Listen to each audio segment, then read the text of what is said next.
Ainda nesse contexto do conflito, o Comando Militar do Irã alertou os Estados Unidos mais uma vez que qualquer envolvimento direto nos americanos irá expandir o confronto para a região e trará golpes irreversíveis.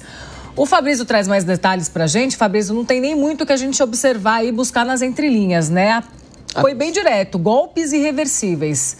Duro. A mensagem é bem clara, né, Paula? Inclusive, outros setores do governo iraniano falam no mesmo sentido. O vice-ministro das Relações Exteriores do Irã afirmou que essa guerra não é a guerra dos Estados Unidos e que, caso haja um ataque americano, o Irã vai reagir independentemente de quem seja o agressor. É assim que eles se referem a quem os atacam. Porque para eles não é uma questão de poder, é uma questão de resistência. É assim que os iranianos têm encarado esse momento, segundo o vice-primeiro-ministro, o vice-ministro das Relações Exteriores do país, em uma conversa que ele teve agora há pouco também com a rede britânica BBC. Agora pela manhã, nós tivemos informações vindas do exército de Israel de que instalações nucleares iranianas foram alvos de novos ataques. Eu queria trazer aqui o mapa de instalações nucleares do Irã para a gente observar alguns pontos importantes envolvendo isso. O que aconteceu? Primeiro, houve uma manifestação do exército de Israel afirmando que a usina de Bushehr, que fica aqui bem na frente do Golfo Persa, teria sido alvo de ataques. Essa é a única usina nuclear do Irã. Por lá, eles recebem combustível russo. Tem muitos funcionários russos que trabalham nessa usina e depois o combustível é levado embora pelos russos para evitar algum tipo de vazamento, algum tipo de proliferação de material nuclear. A primeira informação que chegou, vinda do próprio exército de Israel, era de que essa usina teria sido atacada hoje pela manhã. Depois houve uma retratação do exército israelense, afirmando que foi um erro ter dito que essa usina foi alvo de ataques, que nada disso aconteceu de fato. Então o exército de Israel negou ter atacado, como eles tinham afirmado anteriormente. O que eles confirmam? Eles confirmam ataques aqui em Natanz, que a gente já tinha falado sobre isso desde a semana passada, Isfahan e também Arak, que não aparece aqui no nosso mapa, mas é aqui mais ou menos entre Natanz e Isfahan, nessa porção aqui mais ao oeste do território iraniano. Por que um ataque em Bushehr seria considerado perigoso? Porque além de ser uma usina nuclear e aí você tem o risco de um vazamento de material muito perigoso para o meio ambiente, há também a presença de muitos russos ali, funcionários russos, como eu havia falado aqui agora há pouco. Inclusive, o governo russo chegou a falar que não havia observado nenhum ataque ali na região, mas que alertava contra essa possibilidade.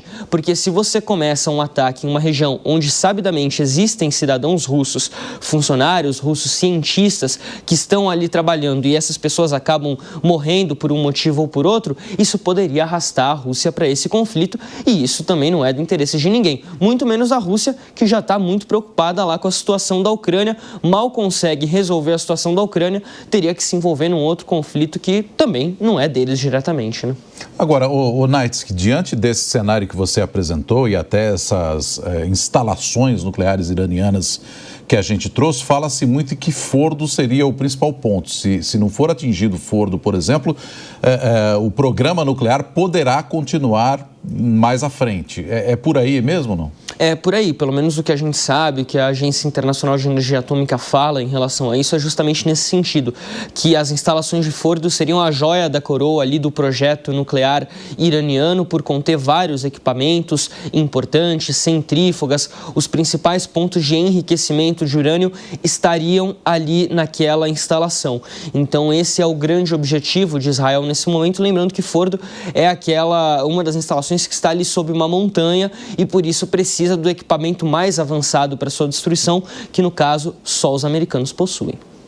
Agora, professor Marcos Vinícius, quero fazer a seguinte pergunta para você. Interessa para quem um Irã nuclear? Que países se beneficiariam disso ou não há benefício para ninguém? Veja, nós temos que levar isso em consideração do ponto de vista de energia. Não é? Se você pensar, o Irã não tem a mesma quantidade de rios, por exemplo, que o Brasil tem. Então, o que esses países têm necessariamente de fazer é utilizar o petróleo para a geração de energia. Quando você pensa que o custo de um barril de petróleo é $100, você está usando basicamente dinheiro para queimar gerando energia. É por essa razão que muitas vezes os países recorrem. Por exemplo, a França, 92% da energia francesa é nuclear. Então, os países recorrem à energia nuclear por 2 motivos. Em primeiro lugar, ela é ambientalmente mais limpa.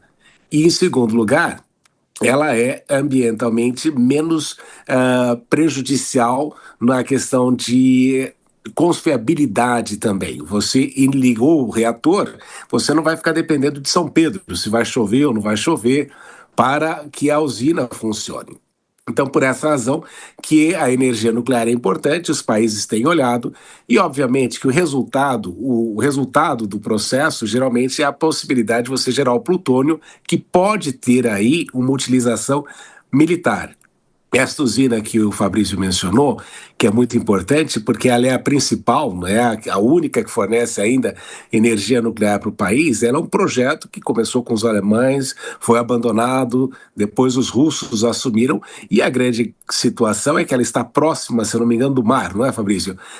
E isso poderia gerar problemas para a região, porque, como eu tinha comentado anteriormente, muitos países da região não têm água e utilizam o processo de dessalinização para beber água, para gerar água potável.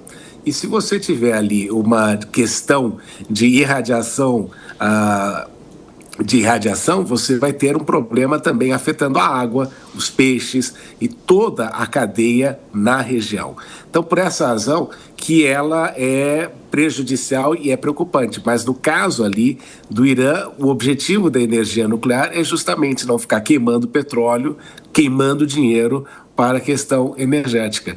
E também tem uma questão até estratégica. Os vizinhos ali são complicados. Você tem Israel, nuclearmente armado, embora tenha uma ambiguidade nuclear, e também cria problemas para o Irã nesse processo.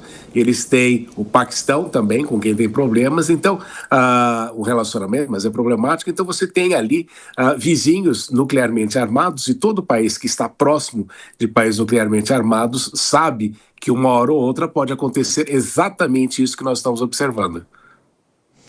Pois é, esse é um ponto importante, como diz aqui o professor Marcos Vinícius de Freitas. Deise Ciocari, agora o grande lance também é o Irã demonstrar que ele só quer mesmo essa energia para fins pacíficos, para fins que possam beneficiar a sua população e não chegar a um armamento atômico, né, Deise? Que é algo que a comunidade internacional tem se perguntado. Havia aquele acordo do Barack Obama que depois foi retrocedido e fica agora essa incógnita. Será que é mesmo para fins pacíficos, né? Nonato, hoje as perguntas elas estão bem diretas aqui. Essa é a grande pergunta, mas eu acredito também que tem toda essa importância em relação à participação dos Estados Unidos, como que os Estados Unidos vão reagir a isso, né? Principalmente pelo seu posicionamento ali pró-Israel. Então, se o Irã, por acaso, conseguir provar que é para fins pacíficos, então isso pode dar até um período de arrefecimento nesse conflito, né? Mas fato é que não me parece que esse deva ser o caminho que será seguido agora, né? A gente tem também, em relação aos Estados Unidos, essa questão da deterrência global, que a gente tem falado muito aqui ao longo dessa semana, que pode também deixar um pouco mais de tempo para as negociações, porque essa deterrência ela significa que nenhum dos dois países, e aí eu falo aqui especificamente de Estados Unidos e Irã, nenhum dos dois países quer atacar pela força bélica do outro, né? Então tem vários poréns aí no meio dessa conversa que a gente tem que esperar agora para as próximas semanas, mas fato é que talvez nesse momento o que mais impeça uma escalada maior seja justamente o receio que um país tem do outro em relação ao seu poderio.